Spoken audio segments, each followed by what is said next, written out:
Welcome to Ask Dr. Change. I'm Dr. Linda Ackerman Anderson. I'm happy to have you join me today to explore how to seriously uplevel your leadership and consulting to transformational changes, all through conscious change leadership. Today's episode is about the 10 most powerful consulting questions when you're in a position to influence change sponsors. The questions I have received about this have to do with how do we influence sponsors to play a fuller role, to really understand what's going on with the project, instead of being absentee sponsors. I frequently will ask a sponsor, how do you view your role? And the most common responses I get have to do with, well, I give the project a green light. I tell them what I want to accomplish. And then I just am engaged when there are problems. So as much as all of that is legitimate for the sponsor's role, it's not adequate.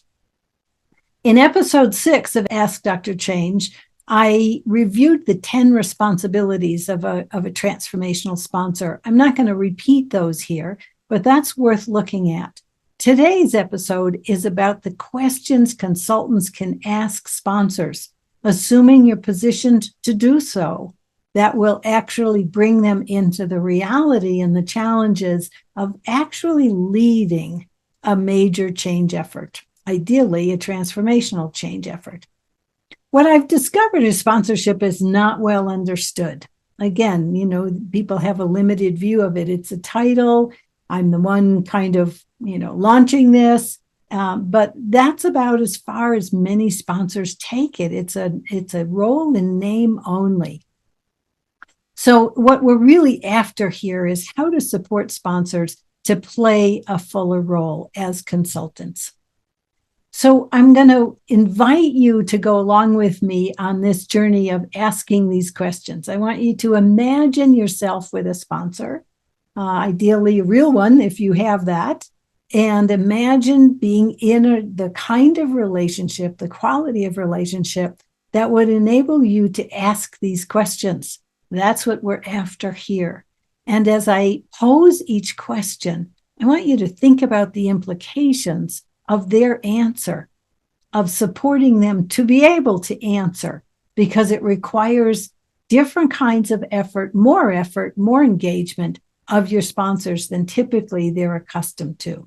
So it may require setting the context for this series of questions so that sponsors are open, engaged, and invested with you to actually lead a major change effort. First question, what outcomes are you after? Imagine asking your sponsor that. What outcomes are you after? What results do you want to achieve with it? I frequently will have an executive team launching a major change effort go around the room and define openly, how do you define success? What does success look like to you in this change effort?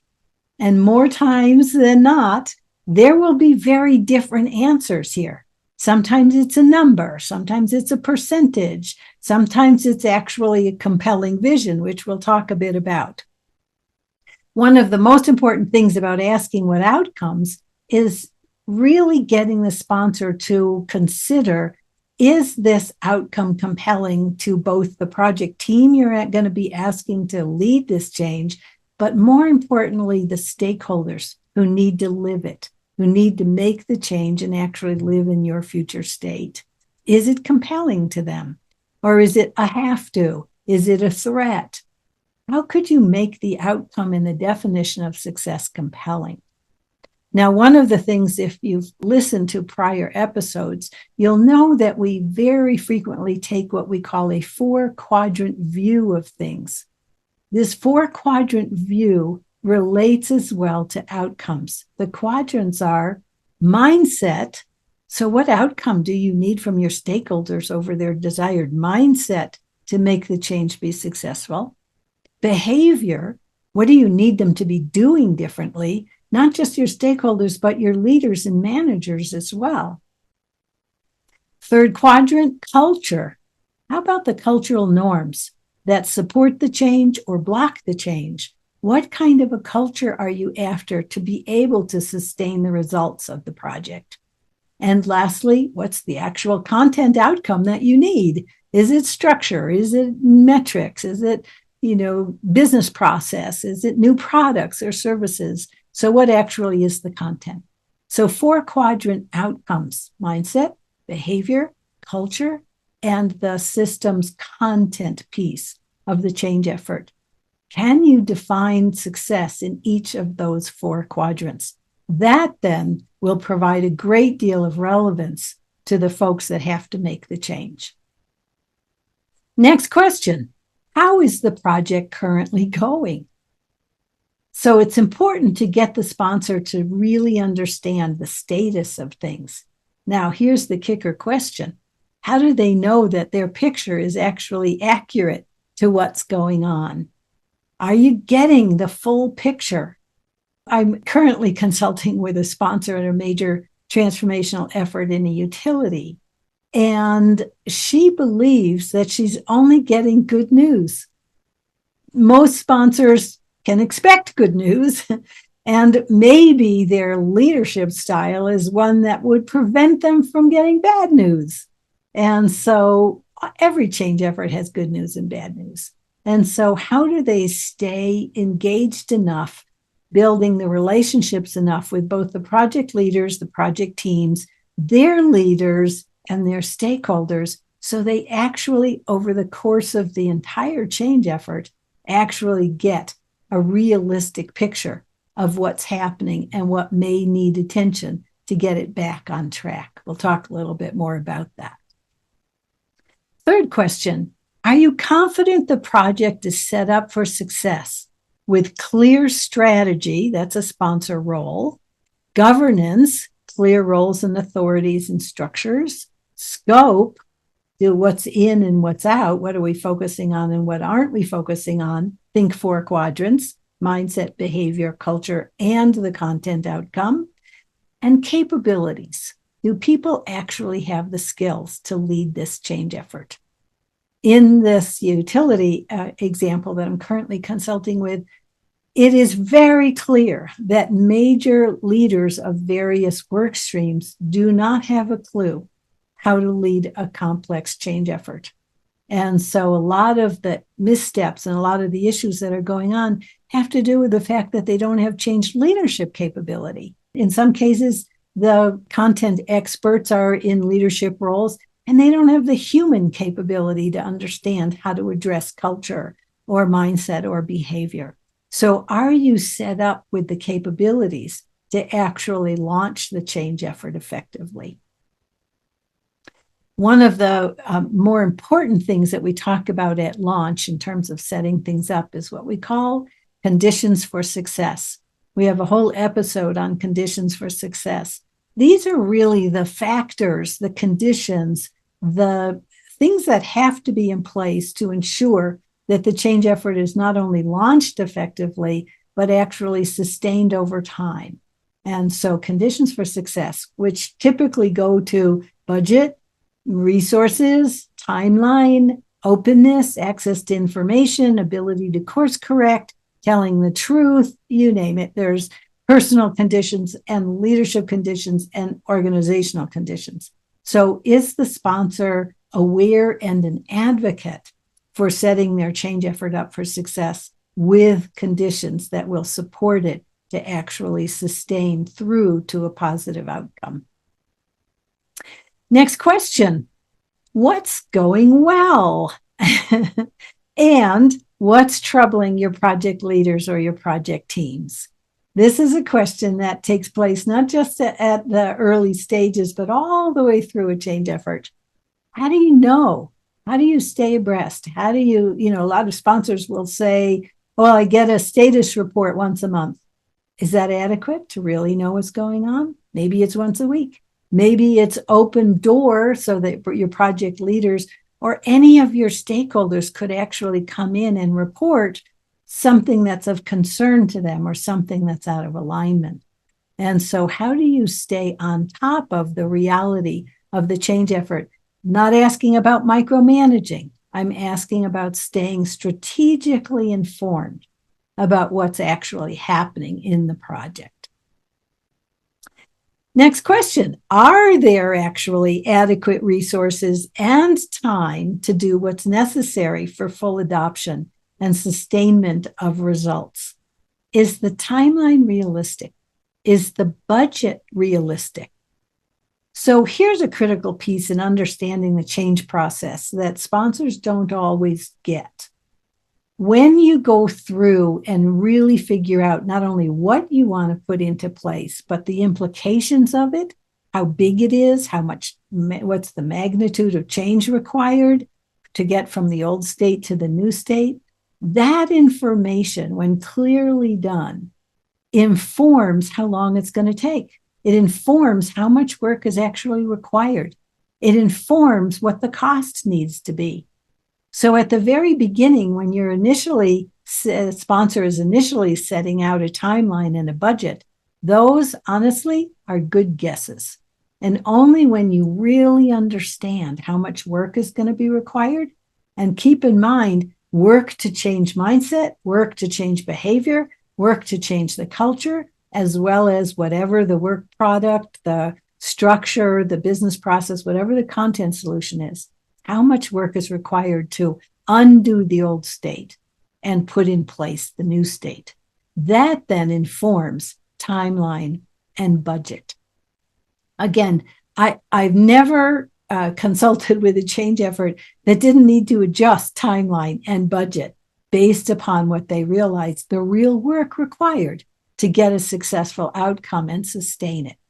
Very different than installation, by the way. This is about true implementation, realizing the future state that's required to get them the outcome that they want. Next question. What is being done? What are you doing, or what is the project doing to prepare your stakeholders to succeed in making this change as quickly and effectively as possible?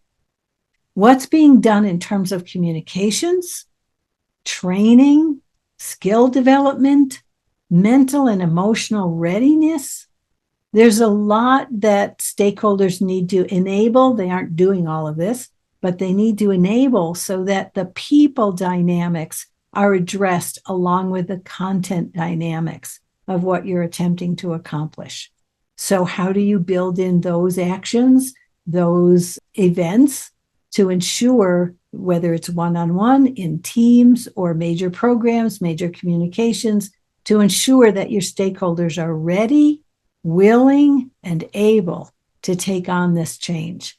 Doing this early in the change process as a part of your change strategy will dramatically reduce the amount of resistance you get when it's time to implement. Now, a lot of sponsors will say, well, that's change management's responsibility. True. However, you can't solely rely on change management activity, which usually comes in pretty forcefully during or after implementation when resistance shows up.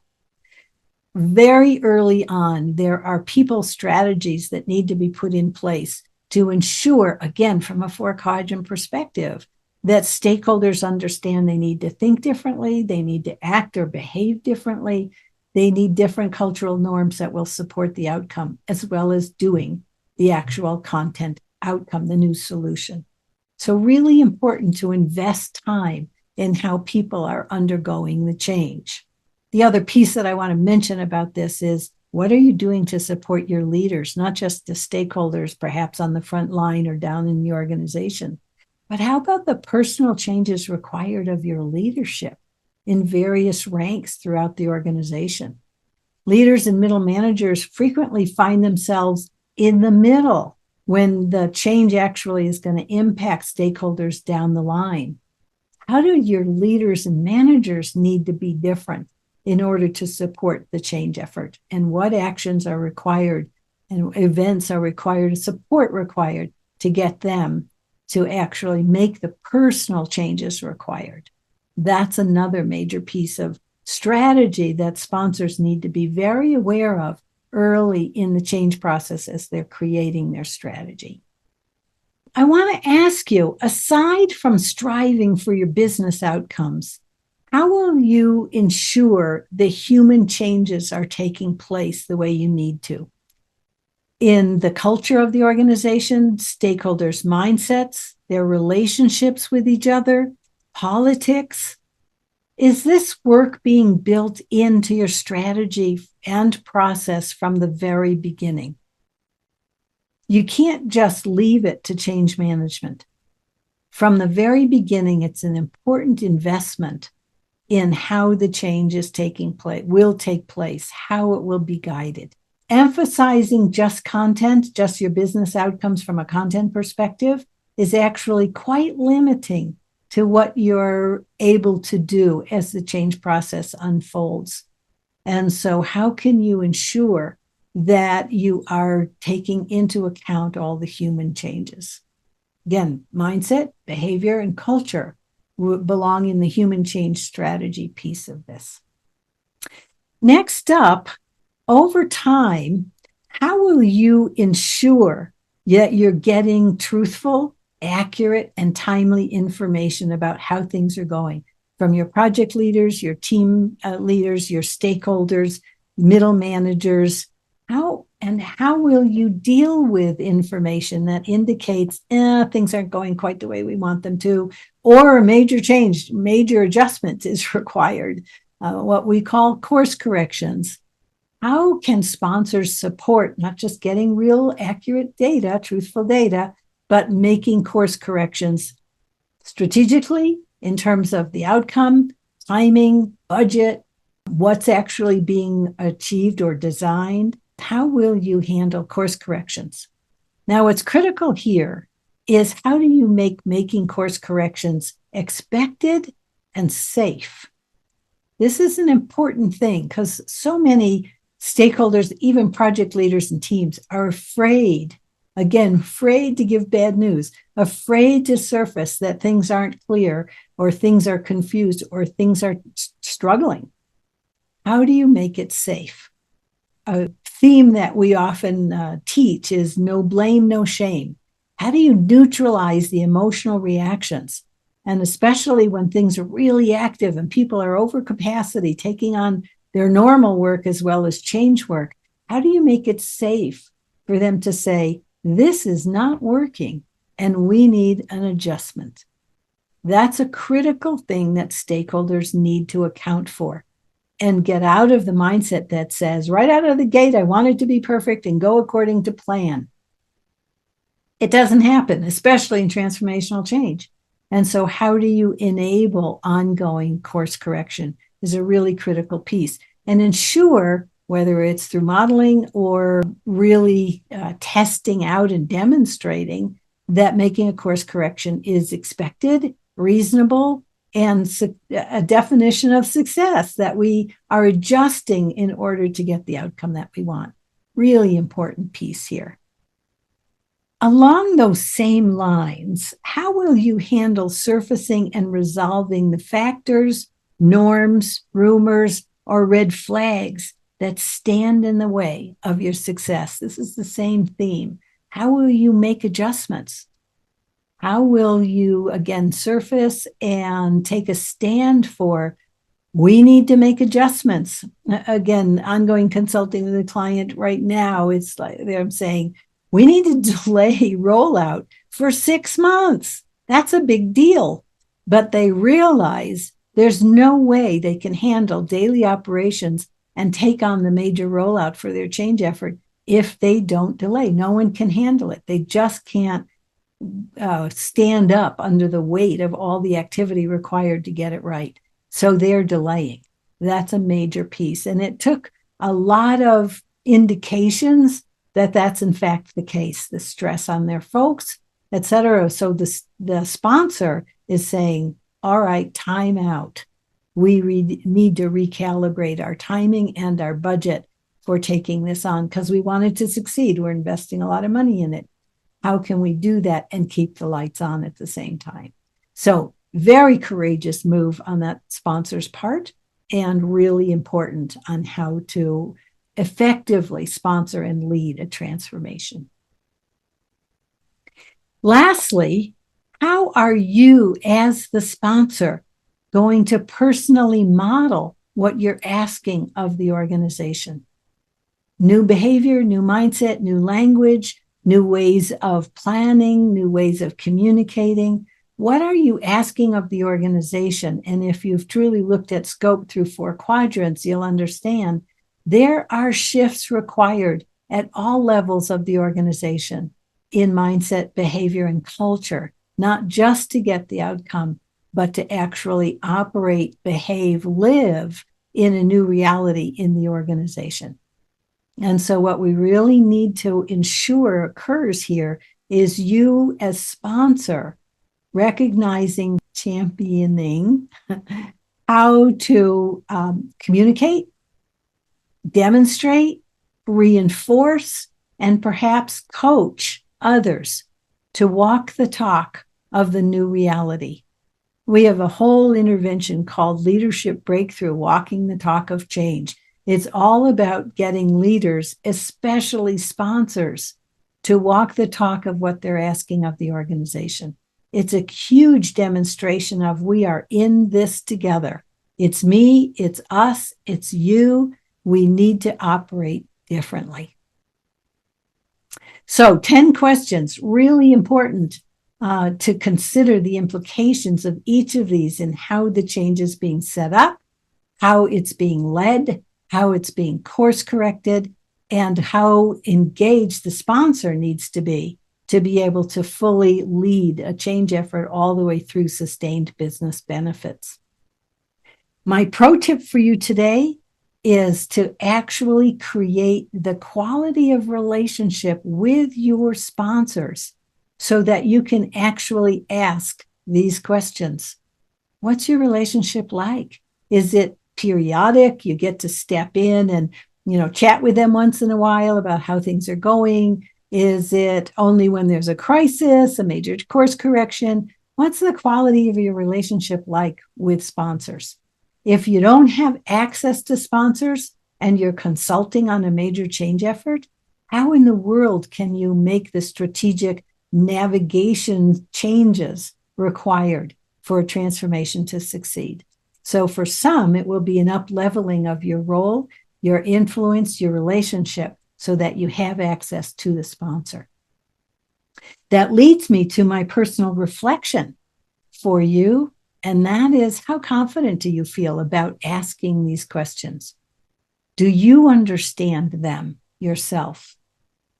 Do you understand the implications of them on what you would do with your sponsor's answers to actually influence how well the project is going? It's both a confidence level, a capability level, a mental knowledge base of understanding how to navigate the complexities, especially of a transformational change. Where do you stand inside yourself, being able to be positioned and to ask these questions? Inevitably, guaranteed, your change efforts will go very differently on the upside by being able to have these conversations with project leaders as well, by the way, not just sponsors, but for sure with your sponsors. I hope you've gained some value from today. I hope you'll take on the challenge of working with your sponsors, asking these questions, and responding appropriately, tailoring them to the outcomes, the positive outcomes of the change efforts you helped to consult to. Thanks for spending some time with me today. I hope you found some value here. Thanks for spending some time with me today. I hope you gained some valuable insights for your work. Please send me your questions and challenges by going to askdrchange.com.